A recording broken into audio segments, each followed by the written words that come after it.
All right, everybody, welcome back to the Deep Dive. Yes, welcome back. Today, we are setting sail Setting sail. into the Viking Age. Absolutely. And, when you hear that phrase, Vikings, Yeah. I mean, what's the first thing that pops into your mind? Yeah, what comes to mind? For a lot of folks, it's probably those images of, fierce warriors Yeah. with horned helmets, Uh, which, we should probably mention right off the bat. yeah. That's not really historically accurate. Not so much. No. But, they're storming ashore Right. from their long ships, Yeah. ready to pillage and plunder. Yeah. It's a powerful image, It is a powerful image. and one that's definitely, stuck with us in our collective imagination. It's sort of been etched into how we think about them. Yeah, for sure. But the question is that all there was to the Vikings? Right. Were they just raiders, or was there more to their story? Right, was there more nuance there? Yeah, was there more complexity? Yeah. And that's really what we want to dig into today. Exactly. And we're not here to condone any of the violence or anything like that, but really just to kind of get a better picture, A broader understanding a broader understanding of who they were. of this pivotal period in history. And we'll mostly be focusing on the era starting around 793 AD. Okay. And that was the year of a very infamous event A pivotal event. that we're going to talk about. Yeah. And then the next 3 centuries or so after that. Okay, so a good chunk of time. Yeah. And here's a fascinating thing that I think kind of challenges how we think about them right away. Okay. The word Viking itself, Yeah. it wasn't the name of a people. Oh, really? It was an activity. Huh. Interesting. So like how we would say going sailing, they would say going a Viking. So to go raiding. To go raiding. Yeah. Yeah. Okay. So the people that we call Vikings, Right. they were Norse. Sure. And they came from what's now Norway, Sweden, and Denmark. Scandinavia. Yeah, exactly. Yeah. But it's important to remember, they weren't a unified nation, Oh, okay. right? They weren't under one banner. Right. They were independent tribes and clans. Okay, so different groups. Different groups with their own leaders, their own agendas. Yeah, that really changes how you think about the Vikings then. Absolutely. When you don't think of them as this big unified group, Right. one leader, Right. but instead just a bunch of different groups Yeah. who sometimes did this thing called going a Viking. Exactly.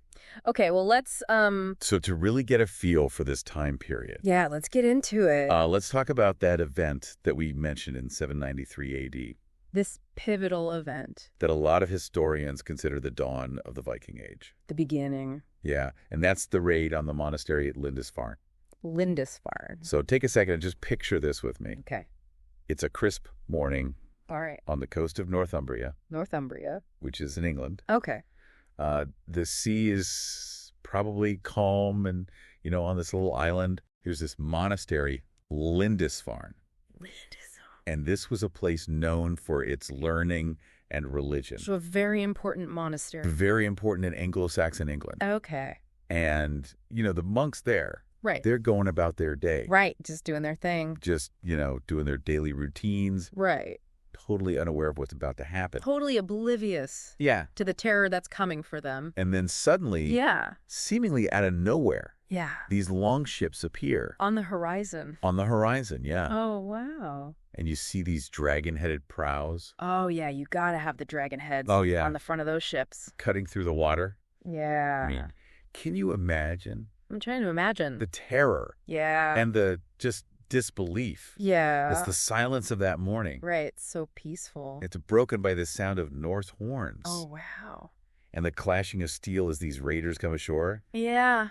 They're upon them. and attack this unsuspecting monastery. I mean, that must have been a shock. Oh, absolutely. I mean, just a totally shocking event. Yeah. And really more than just a localized attack. Right. This sent shockwaves across Europe, Yeah. It really made a statement. especially through the Christian world. Yeah. Because you're attacking a monastery. Yeah, exactly. A holy place. Yeah, and so it really marked Yeah. this sudden and dramatic entrance Right. of the Norse people Onto the European stage. onto the European stage. Yeah. Yeah. And it definitely contributed Yeah. to that early image of them as just these brutal, savage raiders. Right. And the fact that it was a holy site, Right. a sacred place, Yeah. that really fed into the whole narrative of them as these godless barbarians. Yeah, and it was really effective. Yeah. I mean, one of the things that made it so effective and really allowed them to have such a big impact, especially early on, Right.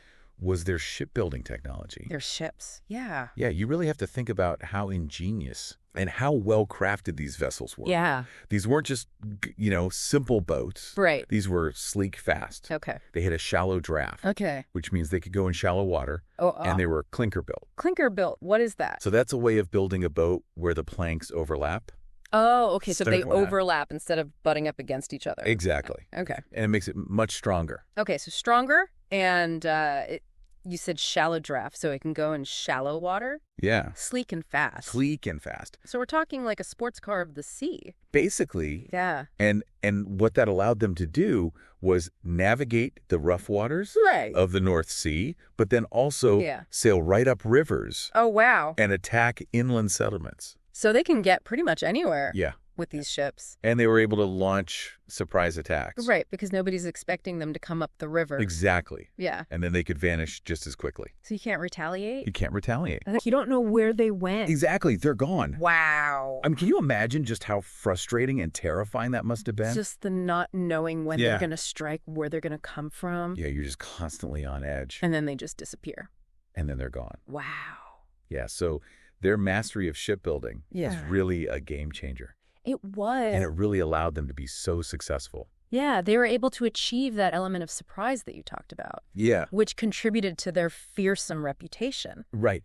But to only focus on that aspect of them just raiding and plundering is to really miss a huge part of their story. Right. Because they were far more than just warriors and plunderers. Okay, so what else were they? Well, for one thing, those same skills that let them be such great raiders and their capacity for organization also made them great settlers. Settlers. Yeah. So, for example, think about the city of Dublin. Dublin? Dublin wasn't originally an Irish city. Really? It was founded by Vikings. Wow. They didn't just raid and leave. Right. They settled down and they built communities. So they put down roots. Yeah, they put down roots. And they built a city that became a major trading hub. Wow. Connecting Scandinavia. With Ireland. With Ireland and beyond. So not just about taking things, but building things as well. Exactly. Fascinating. And it wasn't just the British Isles either. Oh, okay.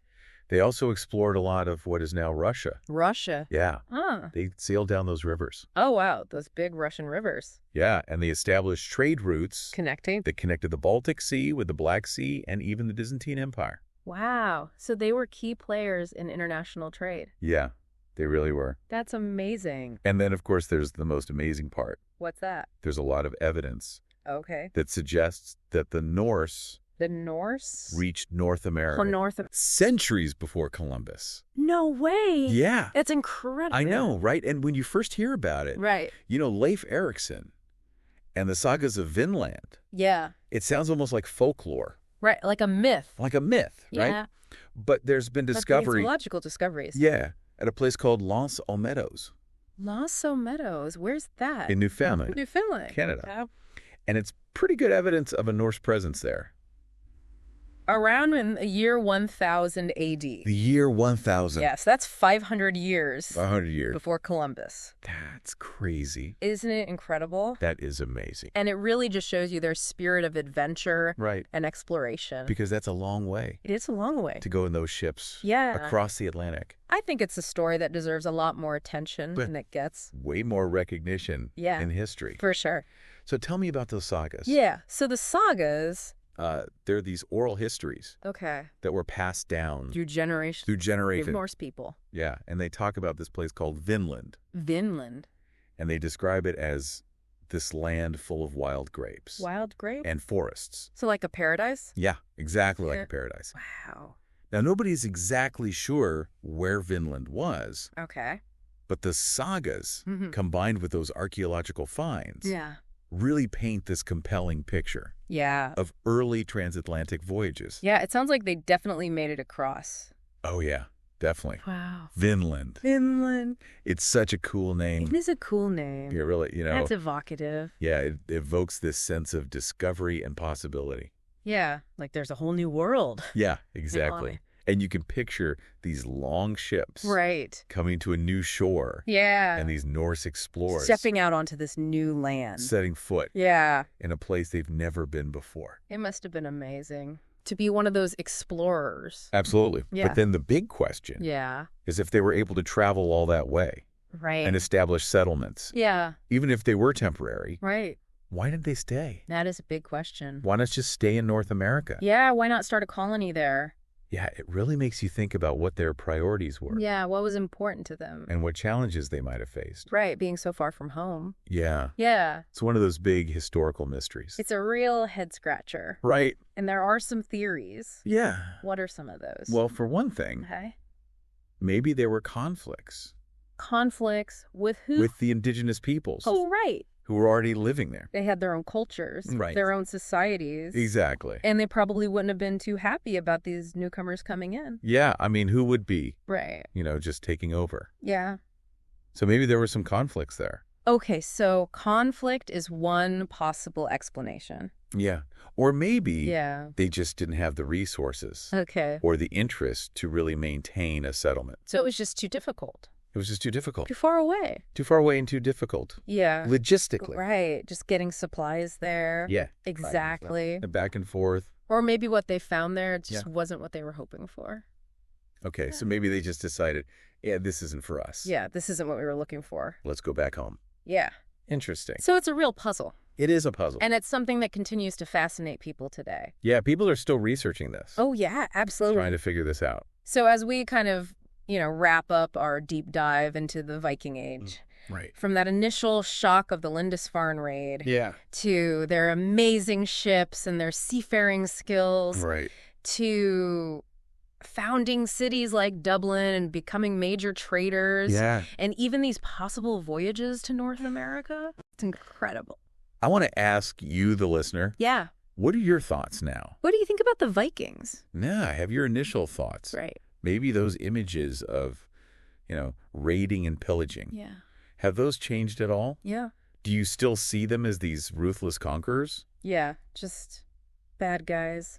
Or are they also driven by something else? A spirit of exploration. Right. Trade, and even building new communities. Yeah, I mean, they did do a lot more than just raid.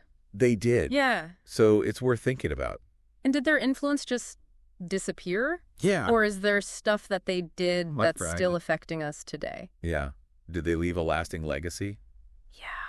Did they change the world? We want to hear from you. Yeah. Let us know what you think. What are your thoughts on all this? Yeah. We encourage you to dig a little deeper. Do your own research. Do your own research and then come tell us what you found. Because your thoughts and questions are really what make this community of curious minds so special. Absolutely. Love hearing from you. And speaking of continuing our explorations, in our next deep dive, we'll be looking at another group of people. They get misunderstood. Another really interesting and often misunderstood chapter of history. All right. And that is... Who is it? The Knights Templar. The Knights Templar. We'll be looking at all the historical accounts and all the myths. So many myths. So many myths that have built up around them and asking those big questions about their true nature. Yeah, who were they really? Yeah, who were they really? And what happened to them? Okay, I'm intrigued. That's a great one. I can't wait. You'll want to miss it. So our mission with these deep dives is to really bring history to life. Yes. To move beyond just the names and dates. Right. And really explore the complexities and the human stories. Yeah, the human stories behind the history. Right, because history is made by people. Exactly. That's not just a bunch of facts and figures. Right. It's about what people did. Yeah. Why they did it. Exactly. And how those decisions affected the world. So we want to make you curious. Yeah, we want to get you thinking. Yeah, and encourage you to keep questioning and keep learning. Yeah, keep that spark of curiosity alive. Absolutely. And join us next time for another deep dive into history.